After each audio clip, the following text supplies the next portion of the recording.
ओम नमः शिवाय गुरुवे सच्चिदानंद मृते निसप प्रपंचाय शांताय निरालंब्या तेजसे।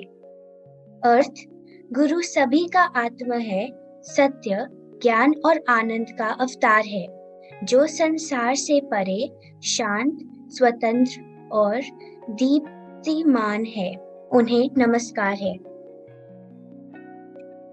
माय गुड स्कूल में एक साल वास्तव में तेजी से बीत गया है, जो हमारे हिंदी सत्र का भी अंत करता है।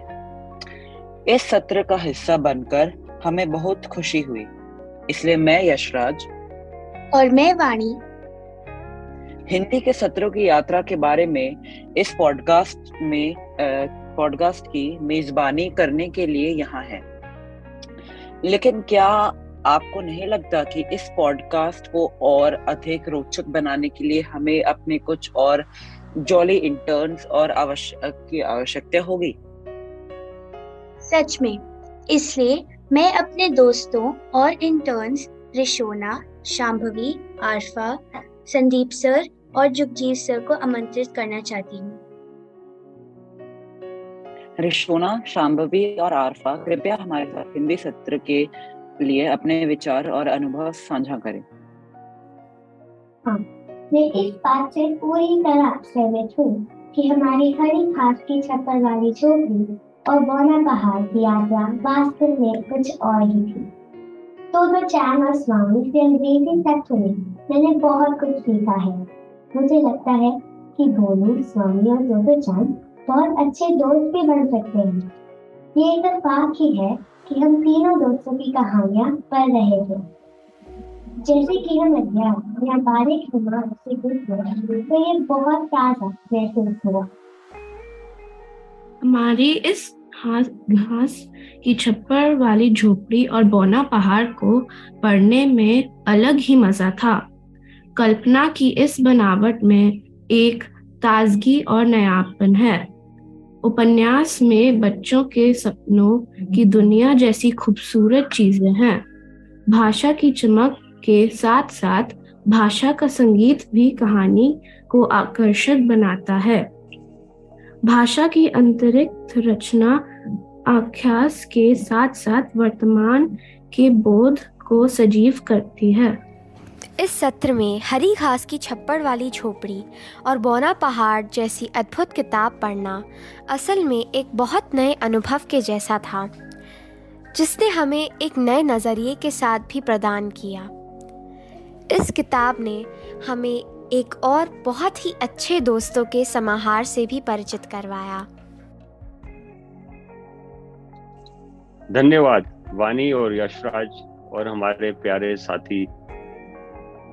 संडे स्कूल की बदौलत से हिंदी पढ़ने के लिए मेरा प्यार फिर से जाग उठा है। हरे घास की छप्पड़ वाली झोंपड़ी और बौना पहाड़ पुस्तक के चयन के लिए चंद्रप्रभा मैडम का विशेष धन्यवाद। मुझे भोलू की यात्राएं और सपने, दोस्ती और उनकी कल्पना कैसे बेतहाश दौड़ती है, बहुत अच्छा लगा। रिशोना और यशराज द्वारा तैयार किए गए कई गतिविधियां आनंद और सीख से भरी थी। वानी बहुत अच्छा पढ़ती है और आरव भी। मुझे जुगजीव सर, देवगन सर और मोनिशा मैडम सहित हमारे साथ जुड़ने वाले प्रत्येक छात्र को धन्यवाद देना चाहिए। धन्यवाद के लिए आरफा, शांभवी और ढेर सारे बच्चे, सबको बहुत अच्छा लगा यहाँ मिलके। और मुझे लगता है जो हमारी ये जिंदगी की कड़ी है, किताबें पढ़ने की, एक दूसरे से सीखने की, कुछ हमारी जिंदगी में एक बड़ी अच्छी सफर की कहानी बना के जाएगी। धन्यवाद यशराज और वानी। हमेशा हमारे प्रेरणा स्रोत बनने के लिए और हमारा मनोबल ऊंचा रखने के लिए धन्यवाद।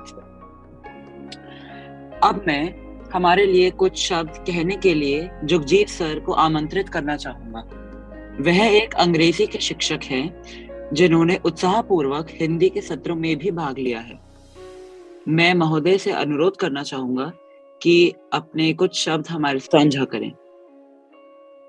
धन्यवाद यशराज, आपने मेरे को अंग्रेजी टीचर बना दिया, पर यह बात सही है, मेरी अंग्रेजी मेरी हिंदी से बहुत बेहतर है।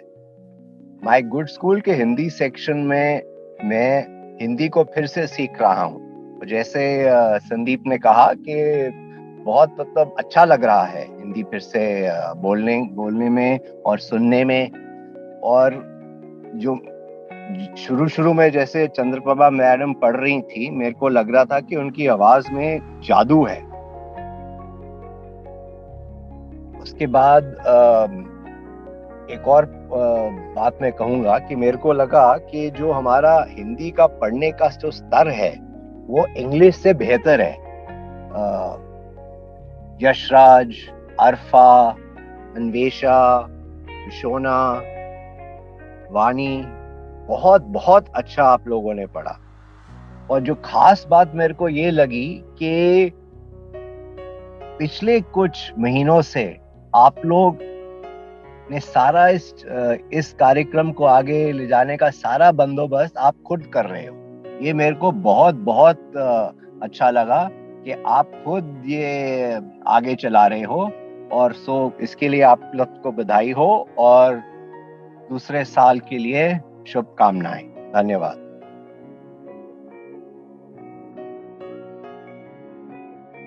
आपकी ये बातें निश्चय ही सत्य हैं।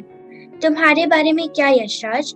एक सक्रिय हिंदी JOL इंटर्न होने के नाते और हर सत्र में भाग लेने का आपका सफर कैसा रहा? मैंने अंग्रेजी की तो बहुत सी किताबें बचपन से पढ़ी हैं, लेकिन हिंदी की किताबों में को बहुत ज्यादा नहीं पढ़ा जाता। परंतु पिछले 1 साल में माय गुड स्कूल के माध्यम से मैंने हिंदी की कहानियां भी पढ़नी शुरू की हैं, जिससे मेरी रुचि हिंदी की किताबों में भी बढ़ गई है और साथ ही साथ मेरी हिंदी शब्दावली में भी सुधार हुआ है। अब मुझे हिंदी भी रोचक लगने लगी है। हमने जो यह उपन्यास हरी घास की छप्पर वाली झोपड़ी और बौना पहाड़ पढ़ा है, उससे मुझे बहुत से लोक भाषा के शब्दों का भी ज्ञान हुआ है। साथ ही साथ हमने समय पर उपन्यास पर आधारित प्रश्नावली आयोजित की, जिससे हमारे हिंदी पठन और रोचक और ज्ञानवर्धक हुआ। आपका क्या कहना है वाणी? हिंदी सत्रों का हिस्सा बनना मेरे लिए हमेशा बहुत खुशी की बात रही है, और इस अद्भुत किताब को पढ़ना, हरे घास की छप्पड़ वाली झोपड़ी और बौना पहाड़, निश्चित रूप से मुझे अपने बचपन में वापस ले जाता है और मेरी प्यारी यादों से जुड़ता है। जब मैं किताब के पन्ने पढ़ती थी तो अपने आप के एक किरदार में बदल जाती थी। मेरी पसंदीदा कूना थी एक प्यारी लेकिन मजबूत छोटी लड़की। हिंदी सत्र ने अन्यथा मेरे हिंदी पढ़ने के कौशल और हिंदी में मेरी रुचि में भी सुधार किया है। इसके साथ ही हम अपने पॉडकास्ट के अंत में आ गए। नीचे कमेंट करें और हमें बताएं कि आपको यह पॉडकास्ट कैसा लगा। आज हमारी तरफ से बस इतना ही। ट्यूनिंग के लिए धन्यवाद।